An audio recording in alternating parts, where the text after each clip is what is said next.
Alors bonjour à tous et bienvenue dans cette nouvelle vidéo. Donc aujourd'hui nous allons répondre à la question: est-ce qu'un zèbre est toujours créatif et toujours manuel? Alors non, un zèbre n'est pas toujours manuel. Par contre, il reste quand même quelqu'un de profondément créatif, profondément inventeur dans l'âme. Alors quand on dit créatif, c'est vraiment dans le sens large. C'est pas nécessairement centré sur l'art, ça peut l'être, mais c'est pas uniquement ça. Ça peut être centré sur les mathématiques, sur un domaine qui le passionne, des recherches, sur l'archéologie, sur les planètes, sur les dinosaures, bien entendu. En fait, vous pouvez tout à fait, dans l'âme, être un chercheur inventeur, donc un chercheur scientifique tout simplement, ou bien être quelqu'un qui adore manier les mots, donc c'est parce que c'est aussi particulièrement créatif de manier la langue française ou une autre langue d'ailleurs, d'être attiré justement par la communication, le relationnel, etc. et d'en faire quelque chose de créatif, quelque chose de différent, quelque chose qui va vous ressembler, qui va éventuellement associer plusieurs domaines, plusieurs connaissances qui n'allaient pas dans le même domaine à la base, qui étaient destinées à des choses complètement différentes. Eh bien un zèbre va en faire quelque chose de créatif dans le sens il va associer des idées qui sont complètement, enfin que les autres auraient considéré comme n'étant pas des idées qui allaient ensemble, et en fait ça va créer une nouvelle idée, une nouvelle méthode éventuellement thérapeutique, une nouvelle méthode d'apprentissage pour les enfants par exemple. Donc le zèbre est créatif, mais créatif dans ce qu'il va faire, comme ce qu'il va faire comme passion aussi.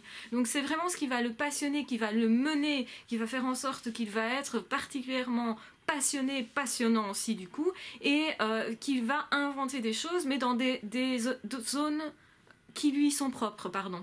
Dans des zones qui lui sont propres. J'avais un cheveu dans l'œil. Et donc du coup, forcément, le zèbre reste profondément quand même créatif, inventif et artistique si l'on veut, si on prend vraiment ça dans le sens global. Donc l'art, vous pouvez tout à fait faire de l'art quand vous cuisinez par exemple, hein.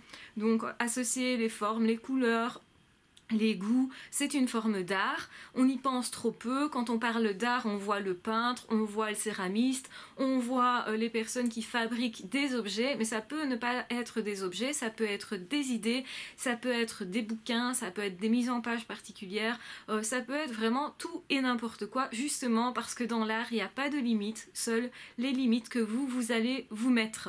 Et donc justement, eh bien, soyez créatifs, parce que quand vous êtes zèbre, en tout cas si vous pensez l'être, il est très probable que vous soyez plus ou moins timide dans l'expression de vous-même et l'expression de ce qui se passe à l'intérieur de vous. La plupart des zèbres ont quand même été brimés dans l'enfance, on leur a dit mais non, soit scolaire, soit méthodique, soit comme ceci, soit comme cela, et finalement ça donne des zèbres qui n'ont pas nécessairement l'impulsion d'être eux-mêmes, qui n'ont plus en tout cas.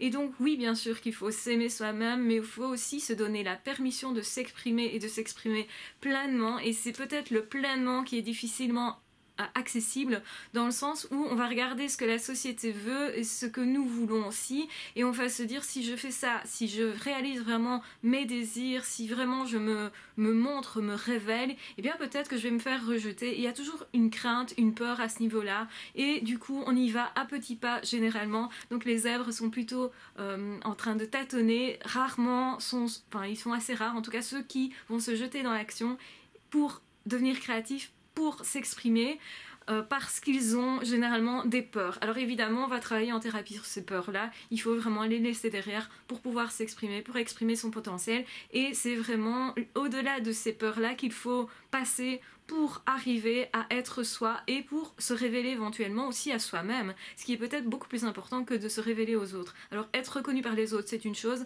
mais je pense que le zèbre, c'est pas ça du tout qu'il cherche. Ce qu'il cherche, c'est vraiment se révéler au monde pour apporter quelque chose à ce monde-là, pour que sa place, en fait qu'il ait une place, pour que sa place soit importante, j'allais dire, mais pour qu'il ait une place, pour qu'il se donne une place aussi, lui, et en fait pour que ça puisse permettre justement de marquer le monde de façon à ce que chaque être humain puisse effectivement réaliser la tâche qu'il s'attribue, qui mène son cœur, qui vraiment le positionne de façon à pouvoir apporter aux autres aussi. On ne fait pas un monde sans que chacun trouve sa place en fait.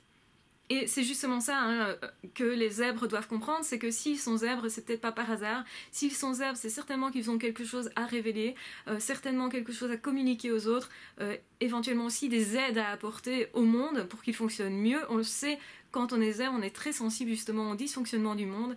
Et bien peut-être faites-en quelque chose, peut-être si c'est votre voix, si vous sentez vraiment que votre cœur y est, que votre trip y sont, et bien faites-le, faites quelque chose avec ça.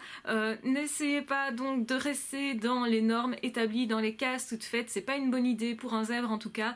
Ça peut l'être pour une personne qui a besoin absolument de se référer aux normes sociales, et les zèbres aussi vont prendre référence, mais ça ne veut pas dire que ces références sont d'office bonnes pour lui et sont à suivre. À certains cas il va les suivre, dans certains cas il ne va pas les suivre si c'est par contre à l'opposé de son cœur, à l'opposé de ce qu'il est.